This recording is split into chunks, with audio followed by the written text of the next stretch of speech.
হেদায়েত আল্লাহ তাআলা যাকে ইচ্ছা দান করেন।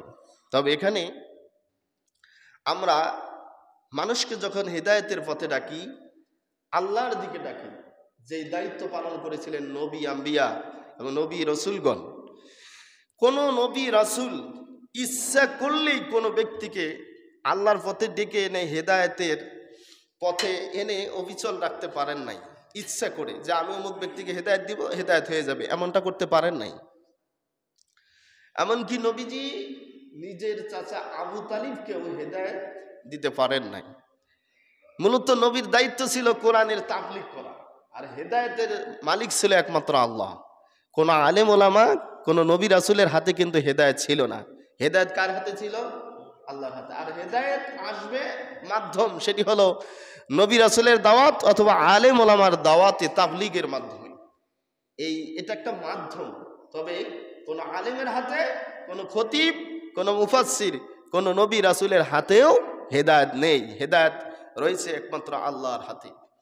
তাহলে আলেম ওলামা এবং নবী রাসূল যারা তাবলীগের কাজ করেছেন, নবীদের উত্তরসূরি হলো আলেম ওলামা। এই নবীর এই দাওয়াতি কাজ অব্যাহত রাখবে কিয়ামত পর্যন্ত, কারণ তারা কোরআনের ইলম বহন করেন। আর নবীর উত্তরসূরি মানে হচ্ছে নবীর ইলমের উত্তরসূরি। নবী যা আমাদের কাছে পৌঁছে দিয়েছেন, এই ইলম পেয়ে আমরা বসে থাকবো তা হবে না। সহিহ বুখারী 3461 নম্বর হাদিসে এসেছে, বাল্লিগু আন্নী ওয়ালাউ আয়া, তোমরা পৌঁছে দাও আমার পক্ষ থেকে একটি বাক্য হলেও তোমরা মানুষের কাছে পৌঁছে দাও। অতএব বোঝা গেল আমরা যা কিছু জানবো তা মানুষের কাছে পৌঁছে দিব। এটি একটি অন্যতম একটি দায়িত্ব।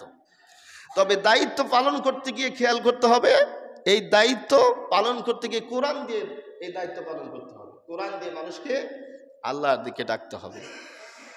কারণ কোরআন দিয়ে মানুষকে ডাকতে ডাকতে হেদায়েত লাভ করতে পারে। কোরআন হেদায়েতের কিতাব, যেহেতু আল্লাহ তাআলা বলেছেন যালিকাল কিতাবু লা রাইবা ফি, এটি এমন একটি কিতাব যাতে কোনো সন্দেহ নাই, হুদাল লিল মুত্তাকিন, মুত্তাকিদের জন্য পথ প্রদর্শক। তাহলে হিদায়াত আসবে কোরআনের দ্বারা। এই কিতাব আল্লাহ যা নাজিল করেছেন এর প্রচার প্রসারের মাধ্যমে হিদায়াত আসবে। আমাদের দেশে তাবলীগ ব্যাপক হারে দাওয়াতি কাজ করছে। আলহামদুলিল্লাহ, দাওয়াতি কাজ যখন সারা বিশ্বব্যাপী ছড়িয়ে গেছে, এই মেহনত আমরা কোনোদিন ভাবতেও পারি নাই যে দাওয়াতি তাবলীগের মেহনতের মধ্যে আবার দুটি ভাগ হয়ে এরা আবার মারামারি করবে, যা আমাদের বাংলাদেশের জন্য একটা দুঃখজনক ব্যাপার। অন্যান্য রাজনৈতিক দলগুলো মারামারি করে, হত্যা করে, এটা আমাদের দৃষ্টিকোণ থেকে অসম্ভব ব্যাপার না, যেটা সম্ভব। অসম্ভবের কিছুই না যে এরা রাজনীতি করে, এরা মানুষ হত্যার রাজনীতি করে। কিন্তু তাবলীগ হয়ে তাবলীগের সাথী যারা একই সাথে কাঁধে কাঁধ মিলে একই সাথে দাওয়াতি কাজ করছে, একই পাত্রে খানা খাইছে, তারাই আবার একজন আরেকজনকে হত্যা করতে গেল। এইটা কি কারণ? এটা তো মাথায় কাজ করে না। এইটা দেখে আমরা মর্মাহত, কিন্তু বাতিল শক্তি যারা আছে, যারা ইসলামকে প্রতিপন্ন করবার জন্য সবসময় ব্যস্ত থাকে, তারা কিন্তু খুবই খুশি হয়ে গেছে যে ওরাই মারামারি করবে আর আমরা এদিকে আমাদের উদ্দেশ্যকে হাসিল করতে পারবো। জি, এখন আল্লাহ ভালো জানে। তবে যতটুকু আমরা শুনতে পেরেছি যে অবশ্যই দুই দলেরই যেহেতু দুইটি ভাগ হয়েছে, আর এই ভাগের মধ্যে স্বার্থ আছে। তো দুটি দল কেন ভাগ হলো, পৃথক হলো? এক নম্বর কারণ হলো যে মাওলানা সাদ সাহেব, যিনি ভারতের, তিনি কিছু বক্তব্য দিয়েছেন, যে বক্তব্যগুলো আলেম ওলামাদের দৃষ্টিকোণ থেকে এই বক্তব্যগুলো হচ্ছে কোরআন হাদিস বিরোধী, এবং তার বক্তব্যের মাধ্যমে আলেম ওলামা দাবি করেন যে তিনি পথভ্রষ্ট এবং গোমরাহী হয়ে গেছে। সেই বক্তব্যগুলোর মধ্যে আল্লাহ ভালো জানেন এগুলো কোনো ব্যক্তিগত স্বার্থে সত্যকে মিথ্যা আর মিথ্যাকে সত্য বলে প্রচার করছে কিনা আমি জানি না। তবে আমি যতটুকু দেখলাম আলেম ওলামা বলতেছেন যে মাওলানা সাদ সাহেব বলেছেন যে হেদায়েত আল্লাহর কাছে নাই, হেদায়েত আল্লাহর হাতে নাই। হেদায়েত হলো নবী রাসূলদের হাতে। যদি হেদায়েত আল্লাহর কাছে থাকতো তাহলে নবী রাসূল আল্লাহ প্রেরণ করতেন না। এটা মাওলানা সাদ সাহেব নাকি বলেছেন, এটা আল্লাহ ভালো জানেন। কিন্তু যে আলেমরা এই দাবি করতেছেন সেই আলেমদের বক্তব্য অনুযায়ী আমি বলতে পারি, যদি মাওলানা সাদ সাহেব এই কথা বলে যে হেদায়েত আল্লাহর হাতে নয়, হেদায়েত নবী রাসূলদের হাতে, যদি আল্লাহর হাতে হেদায়েত থাকতো তাহলে কেন নবী রাসূল প্রেরণ করলেন? এটা যদি তিনি বলে থাকেন, আমি আমার ক্ষুদ্র জ্ঞানে বলবো যে আসলে তাহলে এই বক্তব্য ভুল, এবং এই বক্তব্য দিলে তাকে কেউ অনুসরণ করতে পারে না। কারণ আল্লাহর নবী মুহাম্মদ সাল্লাল্লাহু আলাইহি ওয়াসাল্লাম তার চাচাকে মৃত্যু শয্যায় চাচার শিয়রে বসে বলছিলেন, চাচা আপনি একবার শুধু বলেন লা ইলাহা ইল্লাল্লাহ মুহাম্মাদুর রাসূলুল্লাহ, এই বাক্যটি আপনি একবার শুধু বলেন, কিয়ামতের দিন আমি সুপারিশ করে আপনাকে জান্নাতে নিয়ে যাব। সুবহানাল্লাহ। কিন্তু আবু তালিব কি পরিমাণে নবীকে ভালোবেসেছিলেন এটাও তো আপনাদের জানা। মুহাম্মদ সাল্লাল্লাহু আলাইহি সাল্লাম যখন দ্বীনের দাওয়াত দেওয়া শুরু করলেন, আল্লাহর দিকে মানুষকে ডাকলেন, মূর্তি পূজার বিরুদ্ধে বলা শুরু করলেন, কুরাইশদের বড় বড় নেতা এসে মুহাম্মদ সাল্লাল্লাহু আলাইহি সাল্লামকে বাধাগ্রস্ত করবার জন্যে সর্বপ্রথম তার চাচা আবু তালিবের কাছে গেলেন যে, হে আবু তালিব, তোমার ভাতিজা নতুন ধর্মের দাওয়াত দেয়, আমাদের দেবদেবীগুলোর বিরুদ্ধে বলে, তুমি তাকে বাধা দাও, আর যদি বাধা না দাও আমরা নিজেদের হস্ত দিয়ে তাকে দমন করব, কঠোরভাবে আমরা তাকে প্রতিহত করবার জন্য প্রস্তুতি নেব।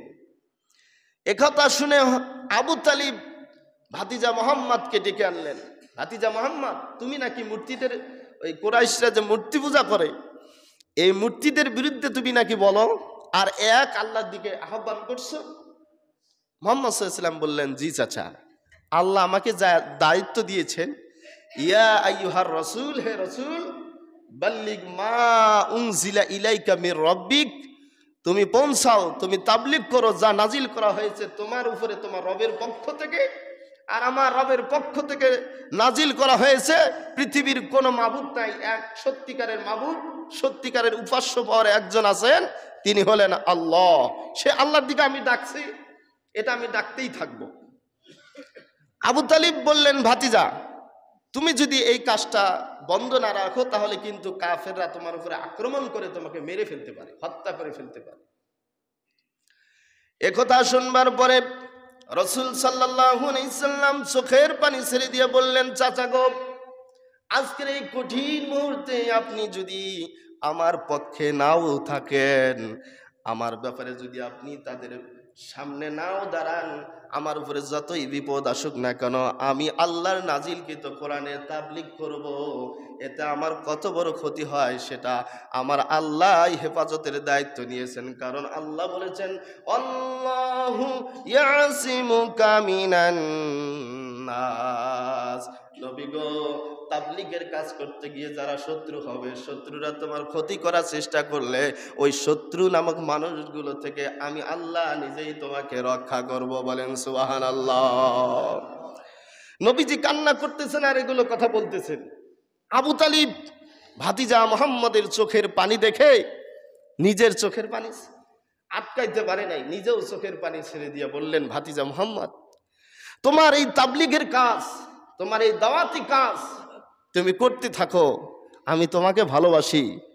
আর এই অবস্থায় যদি তোমার কেউ ক্ষতি করতে চায়, আমার শরীরে এক বিন্দু রক্ত থাকতে তোমার কোনো ক্ষতি হতে দেব না। বলেন সুবহানাল্লাহ।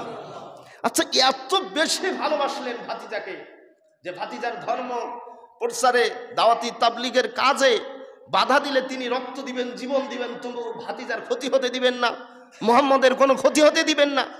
সেই চাচা মৃত্যু শয্যায় পড়ল, ভাতিজা পাশে বসে বলল, চাচা বলুন লা ইলাহা ইল্লাল্লাহ মুহাম্মাদুর রাসূলুল্লাহ সাল্লাল্লাহু আলাইহি সাল্লাম।